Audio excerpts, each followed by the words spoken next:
It's not a very good time to be Emma Emma Watson, is what? it? From child actor to indie darling to big budget star, and finally to whiny, controversial and divisive activist, increasingly disconnected from reality Oh, she and looks now old. publicly ridiculed by one of the biggest names in modern culture in what may go down as the most savage dressing down in history. Ever since she exploded onto the big screen with the Harry Potter franchise, her acting has carried her to the very cusp of A-level stardom before it all came to a shuddering halt in one of the And most she's still kinda baffling cute. acts of career self-sabotage outside of Rachel Okay, she looks old. I Zegler. don't know what the hell. Hollywood, baby. A woman who pinned her reputation, her public image, and her entire worldview on whatever happened to be most popular at the She time. got some never crazy eyes, considering that the the cultural hell? winds might change, and what's popular today Maybe it's the might drugs. not be popular tomorrow. So saddle up, dear viewer, grab your wizarding wands and whatever other stupid shit they use in Harry Potter, and let us examine the crash and burn of Emma Watson. Oh my god. Emma Charlotte Duer Watson Jeez. was born in Paris, France in I'm hate 1990 watching. to a pair of wealthy lawyers. She's from France? So naturally she grew up with all the benefits of having I thought she's wealthy from parents, UK. private schooling, tuition, multiple homes, and access to any clubs and interests Okay. she wanted to pursue. One of which turned out to be acting. Fuck me, she basically is Hermione Granger. Anyway, by 1999, a series of books about a boy wizard were turning out to be pretty popular, and work soon began on adapting them into a movie franchise. For this, they needed a bunch of child actors to play the three leads, including Hermione. Their searching soon led them to the Oxford Acting School where Watson was studying, and after no fewer than 8 auditions, she was finally cast in the role. And well, all I can say about her early performances is, you can tell that she was a theatre kid, that's for fucking sure. I'm Hermione Granger. And you are?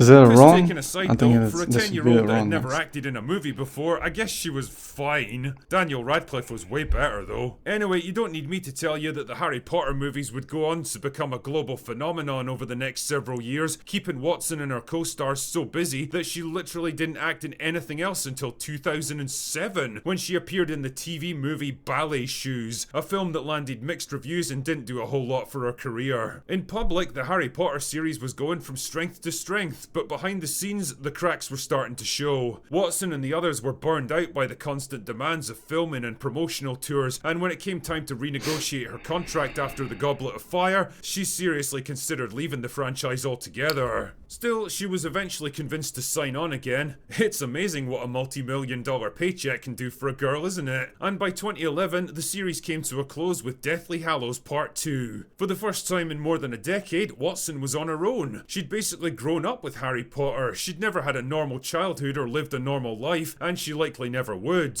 Keep that one in mind because it'll be important later. The question now was how to escape the long shadow of Hermione Granger and forge a career of her own. Her first few outings were mostly low-budget indie movies, everything from biopics like My Week with Marilyn to romantic dramas like The Perks of Being a Wallflower, and even heist movies like Bling Ring. None of them were big hits, but they did at least prove that she could be more than a mildly annoying bookworm with crappy hair. 2014 saw her move Yo, into that's big the budget Zach, filmmaking what's with his Darren name, Zach? Aronofsky's Noah, followed up by low-budget thrillers Colonia and Regression. No matter the budget or the quality of the movie, one thing that stayed consistent were the positive reviews for Watson's acting. Now in her mid-20s and arguably at the peak of her career, she was developing a reputation as an eclectic and confident performer, willing to take on challenging roles and play against type, equally at home on the big or the small screen. An actor who wasn't just chasing fame and money, but taking on projects with actual artistic merit. Well done, Emma. Her star was rising. She was rapidly becoming the new it girl of Hollywood.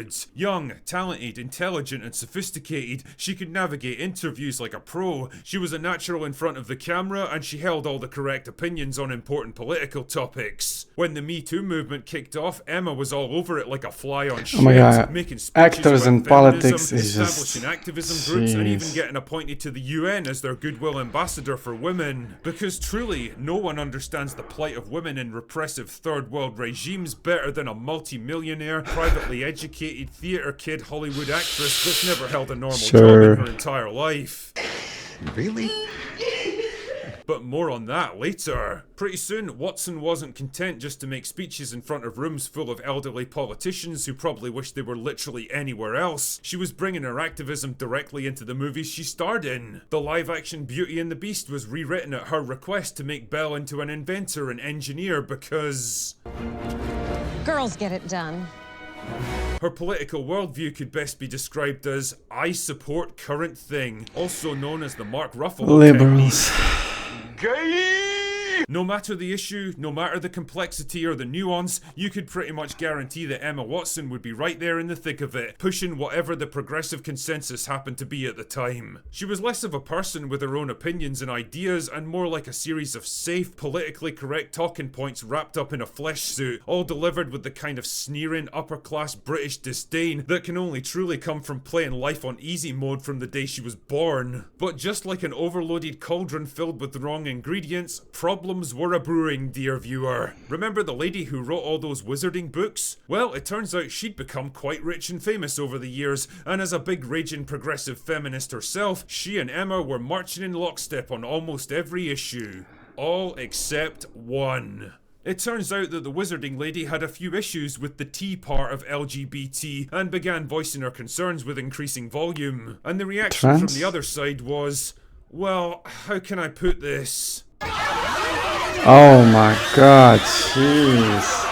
Now Emma was in a bit of a tricky spot because she'd made it her mission in life to support current thing, but now the wizarding lady who she owed her entire career and stardom to was openly attacking one of the most sacred parts of current thing. What to do? Should she stand firm beside her friend of 20 years and back her up? Should she maintain a dignified silence and refuse to get drawn into a fight that wasn't hers? Or should she turn her back on the wizarding lady, hang her out to dry and make increasingly passive-aggressive attacks against her? I think you can guess which one she chose. And the thing is, that all worked great when Emma seemed to be on the side of current thing and the wizarding lady definitely wasn't. The problem with current thing though is that eventually it tends to change, and by 2025 the cultural winds had shifted dramatically. Public opinion on the issue was changing, and suddenly the wizarding lady wasn't seen as the evil witch who had to be defeated anymore. Now people were beginning to actually listen and even openly support her, and it began to occur to Emma that she might have backed the wrong horse on this one. Fuck. So what to do? Stand her ground and maintain her position even if it wasn't so popular anymore? Or do a complete about face and pretend like she'd never disagreed with the wizarding lady in the first place? Well, the answer came on September the 24th on Jay Shetty's On Purpose podcast, where Emma claimed that she loved the wizarding lady and supported her and would always be open to talking with her. Bullshit! Oh, really? That's interesting coming from someone who spent half a decade publicly shitting on her. Now, if you were feeling forgiving, you could probably write this whole thing off as a slightly cowardly but very pragmatic decision by someone who senses the political sands moving beneath her and doesn't want to get pulled down by them. And that might have been all she wrote, except this particular interview came to the attention of the wizarding lady, who until now had stayed pretty quiet on the topic of young Emma. Not anymore, as it turned out, when she decided to deliver the mother of all dressing downs a couple of days later in a very lengthy Twitter post calling out Watson as a spineless grifter, a shameless opportunist, a fair weather friend, and a spoiled privileged brat that had never worked a day in her life and was only trying to cozy up to her again because it was politically safe now.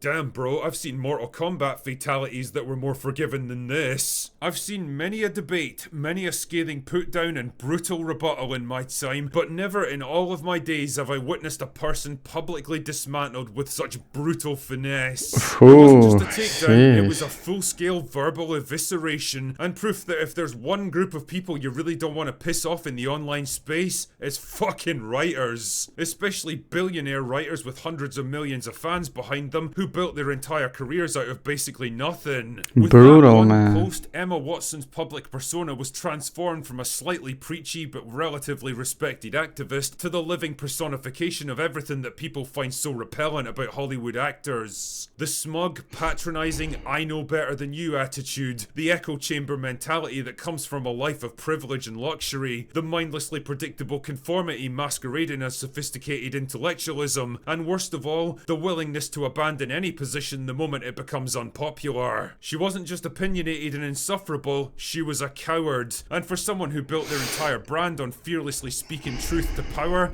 well, that was the most damaging revelation of all. So what's next for Emma Watson? Can she possibly claw her way back from this? Well, her movie career basically ended 5 years ago when she pulled the plug on acting to focus on activism, so I don't really know if there's any momentum left behind her, even if she wanted to make a comeback. She's 35 now, which isn't exactly old, but it ain't exactly young either, and it's definitely not a good age to try to build your career It's back old. up after wasting your prime years in the wilderness. She's not likely to make much progress as an activist either now that her cover's been blown and she's willing to soften her position on the whole tea issue. Because if there's one thing that particular group of activists won't accept, it's betrayal. So it kind of feels like she's fucked either way. Emma Watson really is proof that if you stand for nothing, well, you'll fall for anything.